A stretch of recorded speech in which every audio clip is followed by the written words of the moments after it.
Bonjour à tous et bienvenue sur ce dernier module intitulé l'animation. Il s'agit d'un module qui sera un petit peu plus court par rapport aux autres modules, mais vous allez pouvoir donc, en utilisant les outils que je vais vous donner, animer votre séance d'une manière assez optimale. Alors, là, donc on va voir ensemble le déroulement de l'animation d'une séance. On va voir donc les différents éléments qui composent cette animation de la séance, et puis on va essayer de les développer un petit peu. Donc l'animation de la séance, finalement, elle va se dérouler un petit peu comme une pièce de théâtre. Donc vous allez avoir une petite présentation, ensuite un développement avec le show final, et puis finalement le clou du spectacle avec une outro. D'accord ? Moi j'aime bien le voir comme ça, c'est un petit peu comme, ouais, c'est vraiment une pièce de théâtre, un petit film, une histoire que vous racontez, et plus votre histoire est belle, plus elle va plaire à vos clients. Si votre histoire ne tient pas à la route, mais malheureusement, votre animation ne sera pas au top. Ok ? Donc, cette animation elle est composée donc de 5 éléments. La présentation de la séance, une petite introduction, une animation de départ, d'accord, qui va vous permettre de vous connecter avec le client, le corps de la séance, le show final, donc le clou du spectacle, et puis finalement le retour au calme. Alors maintenant on va développer un petit peu plus dans les détails chacun de ces éléments. Donc pour la présentation de la séance, il s'agit tout simplement d'accueillir les clients, d'accord, dans la salle, faire une mise en place donc du step et de votre salle. Parce que ça permettra justement de gagner du temps. Donc il y a des choses que vous devez prévoir. Par exemple, quand vous accueillez les clients, pensez toujours à anticiper un petit peu en termes du temps. La plupart des profs parfois peuvent donc négliger ça, mais le fait d'être à l'heure donne vraiment aux clients la sensation que vous êtes professionnel et que vous vous occupez d'eux. Ensuite, ça vous permettra aussi de préparer un petit peu de la salle, de voir si par exemple il y a un sol qui est glissant, une petite flaque d'eau, etc., etc. Et du coup, pouvoir donc s'occuper de ça. Pour la suite, il faut essayer donc dans cette présentation de la séance de rappeler brièvement les règles de sécurité. Donc à nouveau, par exemple, ne pas avoir des bouteilles proches du step, la façon dont vous allez poser le pied sur le step, vérifier à nouveau que le step ne glisse pas, etc., etc. Et puis ensuite, décrire brièvement la séance, donc essayer de rassurer le client en lui expliquant un petit peu ce qu'il va avoir dans sa séance, d'accord, en lui disant, par exemple, je vais avoir un bloc symétrique, un bloc asymétrique, un bloc à nouveau symétrique, puis dernier petit bloc asymétrique, d'accord, et préciser un petit peu quels éléments puissent avoir qui vont pouvoir être dedans dans votre séance. Ok ? Donc ça c'est vraiment la présentation. Ensuite, il va falloir créer une petite animation de départ. Donc cette animation de départ en rapport avec la musique va vous permettre de vous connecter avec votre public. Donc si par exemple vous avez un CD qui a une belle intro, donc vous allez chercher à créer donc ce qu'on appelle une relation avec la musique et le mouvement, et donc par exemple vous pouvez faire un petit stretching de départ, une ouverture de bras, une connexion légère avec la musique, par exemple faire des petits boom boom, en fait tout en rapport avec la musique pour vous connecter au maximum avec votre public, d'accord ? C'est un élément très important, cette animation de départ, et c'est ce qui fait le petit bonus que la plupart des profs ne le font plus, d'accord, ils balancent directement leur chorégraphie et c'est pas forcément bénéfique, ni pour le client ni pour l'animation du cours, d'accord. Prenez ça plutôt que l'animation de départ, c'est une forme d'échauffement, d'accord, c'est pas forcément un échauffement classique, mais c'est une forme d'échauffement donc qui va aider au client de se mettre en condition tout simplement pour le début de la séance. Ensuite, on va voir vraiment le corps de la séance. Donc là, je vous invite à revoir un petit peu les modules sur la pédagogie et l'animation. D'accord, puisqu'il va falloir que vous puissiez respecter les phases du cours. Ici, je vous fais un petit rappel. Donc, les phases du cours, ben, vous avez 3 phases du cours qu'on a vu déjà au module de la pédagogie. Donc, la phase de l'apprentissage, la phase de la mémorisation et la phase ludique. La phase ludique, finalement, c'est une phase qui permet au client de s'affirmer, de personnaliser un petit peu le bloc qu'il est en train de faire. Donc c'est généralement sur une musique très forte, ce qu'on appelle un bloc basse 2. Donc c'est vraiment le boom boom de la musique. Ok, une fois que vous avez effectué déjà votre phase de mémorisation.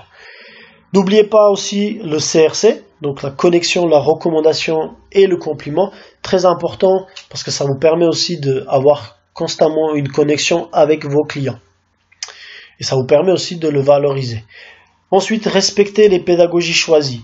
Si vous avez choisi de faire une pédagogie de liaison, d'accord, ben respectez vos pédagogies. Okay, si ne compliquez pas, ne cherchez pas à faire trop de méthodes, trop de choses dans une séance. Choisissez une ou deux méthodes, respectez cette méthode-là, ça vous permet aussi de vous améliorer, donc de donner un thème à votre séance. Les clients ne vont pas forcément savoir quelle méthode vous utilisez, mais au moins vous avez une analyse sur le travail que vous faites. L'importance aussi de mettre de l'énergie sur les variations qui sont importantes. On arrive en fin de la zone d'anticipation et vous voulez mettre vraiment un accent sur votre mambo, donc ça c'est plus pour avancer. Mais le simple fait de mettre de l'énergie sur votre variation, ben, ça permet justement de surprendre le client et de capter son attention. Et les deux peuvent être très très positifs. Bien évidemment, cette énergie, elle doit être contrôlée, maîtrisée, parce que parfois on voit des choses qui sont pas forcément très professionnelles. Mais après, donc si cette énergie elle est contrôlée, même si elle est importante, elle peut toujours être bien perçue. Par contre, si elle est incontrôlable et puis finalement c'est juste faire un peu le con, on va dire, finalement ça va pas être très utile dans votre animation de la séance. Donc très important de maîtriser votre énergie, mais aussi de la mettre sur des variations importantes. Ensuite, là ça rejoint l'improvisation et la réadaptation de la séance, ça se rejoint un petit peu. Si jamais par exemple vous avez préparé votre séance, donc vous avez préparé 4 blocs et puis il y a des variations qui ne passent pas, ou il y a des mouvements qui ne passent pas, revenez un petit peu en arrière. Choisissez de faire un mouvement et une animation plus courte, d'accord, ou faites des breaks tout simplement. Par exemple, vous voyez que c'est très difficile, les clients n'arrivent pas à saisir. Soit vous faites un break à l'intérieur de la séance, c'est-à-dire que vous l'expliquez en faisant une extraction par exemple, ou en dédoublant le mouvement, ou tout simplement en montrant tout doucement le mouvement que vous voulez faire, ou faire un break tout simplement en demandant aux gens d'aller boire un petit coup. Donc du coup, ça leur permettra d'un petit peu enlever cette charge cognitive qu'ils ont accumulée avec l'apprentissage, et puis de revenir et de reprendre de la meilleure manière possible. Puis ensuite, il va falloir improviser parfois, donc il y a des mouvements qui ne passent pas, mais malheureusement il vous manque des comptes. Il va falloir que vous, de votre tête, vous connaissez votre répertoire technique, et puis que vous êtes capable de improviser. Et puis la dernière chose, mais j'en parle souvent, c'est vraiment la valorisation du client. Pendant votre séance, avant la séance, après la séance, valorisez votre client constamment. Compliments. Toujours des compliments sincères, bien évidemment, pas des compliments exagérés sans aucun but, mais des compliments sincères vous permettront d'approcher et d'accrocher votre client. Ok ? Ensuite, on a le show final. Donc là, une fois qu'on a maîtrisé les 4 blocs, le corps de notre séance, il nous reste vraiment le clou du spectacle. Là, à nouveau, je vous invite à créer une animation finale, donc en rapport avec la musique.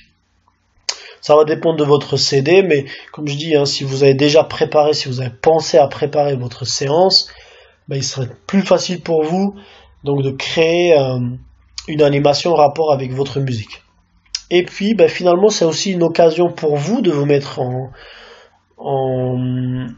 avant, d'accord, de personnaliser un petit peu la chorégraphie, de personnaliser le style et de montrer un petit peu aux clients ben, les choses donc qu'ils peuvent faire si elles s'entraînent. Parce que finalement, en s'entraînant un maximum, en faisant donc un maximum de personnalisation, variation d'énergie, etc., ben ça va plaire aux clients et ils vont voir justement que bah, ils peuvent aussi eux atteindre ce niveau-là s'ils pratiquent régulièrement. À nouveau, je mets un petit rappel, faites attention quand même à la variation de votre énergie. Cette énergie doit être contrôlée.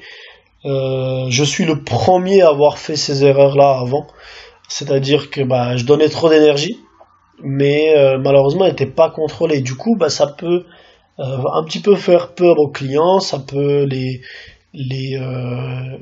rébuter un petit peu, donc les repousser un petit peu par rapport à vous. Donc faites très attention. Et puis au final, bah, on va avoir un petit retour au calme, donc avec un petit stretching, donc à nouveau préparé en avance, avec une chanson donc douce, calme, qui va vous aider un petit peu à avoir vraiment comment dire, avoir donc ce dernier contact avec le client. Et puis une fois que vous avez exécuté ça, bah, finalement des remerciements de la fin. Donc allez devant la porte, remerciez vos clients, saluez-les, encouragez-les à revenir. Très très important pour votre cours. Donc finalement cette animation là, elle se fait tout au long de avant même la séance et après même la séance, d'accord? Mais si on doit vraiment avoir ces outils-là, ben, on va se concentrer déjà sur les choses qu'on connaît, à savoir la communication et la pédagogie, d'accord? C'est des éléments essentiels. Alors, ce que je vous invite à faire, on vient de finir donc notre module, il était très très court, comme vous avez pu le voir, donc ça vous donnera quand même des petits outils à faire. Alors donc faites constamment, revenez constamment sur les modules, regardez un petit peu la vidéo et le PDF, et puis concentrez-vous vraiment à faire ces exercices-là. Maintenant, moi ce que je vais vous demander, donc comme c'est la fin de module, je vais vous demander de faire un petit exercice. Donc c'est pas le module en lui-même qui va durer le plus longtemps. Ce qui va durer le plus longtemps maintenant, c'est la séance, parce que je vais vous inviter à créer une séance, une chorégraphie. Donc si on résume bien, bah, jusqu'à présent vous avez fait 5 modules, d'accord? Vous avez fait le module de la musique, vous avez fait le module de la technique, communication, animation et finalement de la pédagogie. Ok, donc tous ces éléments-là doivent vous aider, doivent vous permettre maintenant de créer une chorégraphie, mais surtout d'animer une séance. L'exercice maintenant, le suivant, donc c'est de créer une séance complète en respectant les différentes étapes de l'animation, en respectant les différentes étapes de la technique, de la communication, de la pédagogie et de la musique, pour avoir la meilleure chorégraphie et le meilleur cours possible. Ça, c'est vraiment le travail d'aujourd'hui. Donc 45 minutes à 1 heure d'une véritable séance, donc préparation avant, plus faites vraiment la séance, faites-le physiquement, d'accord? Et puis après, vous allez voir, vous allez sentir beaucoup mieux. Là, c'est la fin donc de cette formation. Je voudrais vraiment vous remercier parce que vous êtes restés jusqu'à la fin. C'est une animation, donc c'est une formation qui est débutante, qui va vous aider à avoir des meilleurs cours. J'attends surtout vos retours via mon adresse mail, via mon Facebook. N'hésitez surtout pas à me contacter, je suis quelqu'un de disponible, pas tout le temps, mais bien évidemment quand je peux, je vais vous répondre. Et puis j'espère vraiment que vous allez véhiculer l'image et le travail du freestyle, que vous allez le développer en France, et puis qu'on va se retrouver tous ensemble un jour, soit en stage, soit en convention, soit en formation. En tout cas, passez une bonne séance, observez bien la formation, re-regardez à nouveau, et puis on se retrouve très bientôt. Ciao ciao les amis, ciao ciao les Freestyle Junkies.